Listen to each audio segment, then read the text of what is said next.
جنازوں کے احکام۔ حضرت ابو ہریرہ رضی اللہ تعالیٰ عنہ سے روایت ہے کہ ان حضرت صلی اللہ علیہ وآلہ وسلم نے فرمایا، جو کوئی ایمان رکھ کر اور ثواب کی نیت سے کسی مسلمان کے جنازے کے ساتھ جائے اور نماز اور دفن سے فراغت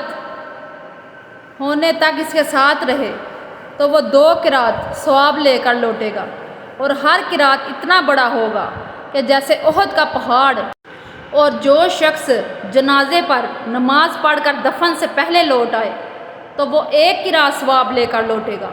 حضرت ابو ہریرہ رضی اللہ تعالیٰ عنہ سے روایت ہے کہ ان حضرت صلی اللہ علیہ وآلہ وسلم نے فرمایا،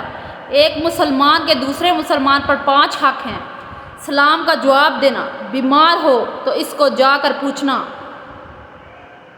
اس کے جنازے کے ساتھ جانا، دعوت قبول کرنا، چھینک کا جواب دینا۔ حضرت ابو ہریرہ رضی اللہ تعالیٰ عنہ سے روایت ہے کہ ان حضرت صلی اللہ علیہ وآلہ وسلم نے نجاشی حبش کے بادشاہ کے مرنے کی اس روز خبر کر دی جس روز وہ مرا، اور عیدگاہ کو تشریف لے گئے اور لوگوں کی صف بندی کروائی، 4 تکبیریں کہیں۔ حضرت ابو سعید خدری رضی اللہ تعالیٰ عنہ سے روایت ہے کہ ان حضرت صلی اللہ علیہ وآلہ وسلم سے عورتوں نے عرض کیا کہ ایک دن ہم کو وعظ سنانے کا مقرر فرمایا دیجیے۔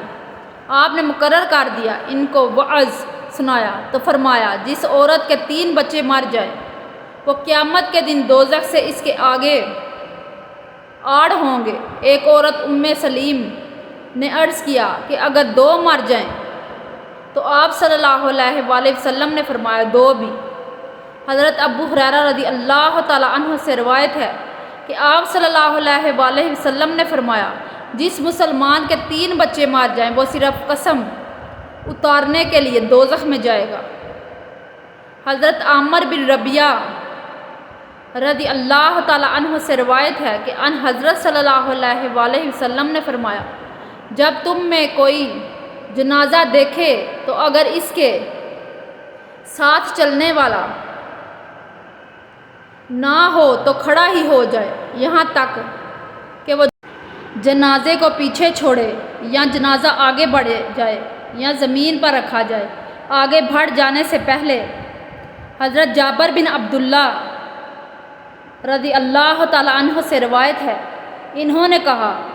ایک بار ایسا ہوا کہ ایک یہودی کا جنازہ ہمارے سامنے سے نکلا۔ ان حضرت صلی اللہ علیہ وآلہ وسلم اس کو دیکھ کر کھڑے ہو گئے، ہم بھی کھڑے ہو گئے، اور ہم نے کہا، یا رسول اللہ صلی اللہ علیہ وآلہ وسلم، یہ یہودی کا جنازہ ہے۔ آپ صلی اللہ علیہ وآلہ وسلم نے فرمایا، جب تم جنازہ دیکھو تو کھڑے ہو جایا کرو۔ حضرت ابو سعید خدری رضی اللہ تعالیٰ عنہ سے روایت ہے کہ ان حضرت صلی اللہ علیہ وآلہ وسلم نے فرمایا، جب میت کھاٹ پر رکھی جاتی ہے اور مرد اس کو اپنی گردنوں پر اٹھا لیتے ہیں تو اگر جنازہ نیک ہو تو وہ کہتا ہے کہ مجھ کو آگے لے چلو، اور اگر نیک نہیں ہوتا تو کہتا ہے، اے خرابی، مجھ کو کہاں لے جاتے ہو۔ اس کی آواز ساری مخلوق سنتی ہے مگر آدمی نہیں سنتا، آدمی سنے تو بے ہوش ہو جائے۔ حضرت ابو ہریرہ رضی اللہ تعالیٰ عنہ سے روایت ہے کہ ان حضرت صلی اللہ علیہ وآلہ وسلم نے فرمایا، جنازے لے کر جلد چلا کرو، اگر وہ نیک ہے تو تم اس کو بھلائی کی طرف نزدیک کرتے، اگر نیک نہیں ہے تو برے کو اپنی گردنوں پر سے اتارتے رہو۔ حضرت انس رضی اللہ تعالیٰ عنہ سے روایت ہے کہ آپ صلی اللہ علیہ وآلہ وسلم نے فرمایا، جب آدمی قبر میں رکھ دیا جاتا ہے اور اس کے ساتھی پیٹھ موڑ کر چل دیتے ہیں، وہ ان کے جوتوں کی آواز تک سنتا ہے۔ اس وقت اس کے پاس 2 فرشتے آتے ہیں، اس کو بٹھلاتے ہیں، پوچھتے ہیں، تو ان صاحب محمد صلی اللہ علیہ وآلہ وسلم کے بارے میں کیا اعتقاد رکھتا تھا؟ وہ کہتا ہے، میں گواہی دیتا ہوں کہ وہ اللہ کے بندے اور اس کے رسول ہیں۔ پھر اسے کہا جاتا ہے دوزخ میں جو تیری جگہ تھی اس کو دیکھ لے، اللہ نے اس کے بدل تجھے بخشت میں ٹھکانہ دیا۔ ان حضرت صلی اللہ علیہ وآلہ وسلم نے فرمایا تو وہ اپنے دونوں ٹھکانے دیکھتا ہے اور کافر یا منافق فرشتوں کے جواب میں کہتا ہے میں نہیں جانتا، میں تو وہی کہتا ہوں جو لوگ کہتے ہیں۔ پھر اسے کہا جائے گا نہ تو نے خود غور کیا نہ عالموں کی پیروی کی۔ پھر لوہے کی گرز سے اس کے کانوں کے درمیان ایک مار لگائی جاتی ہے، وہ ایک چیخ مارتا ہے، اس کے پاس والی مخلوق آدمی اور جن کے سوا سن لیتی ہے۔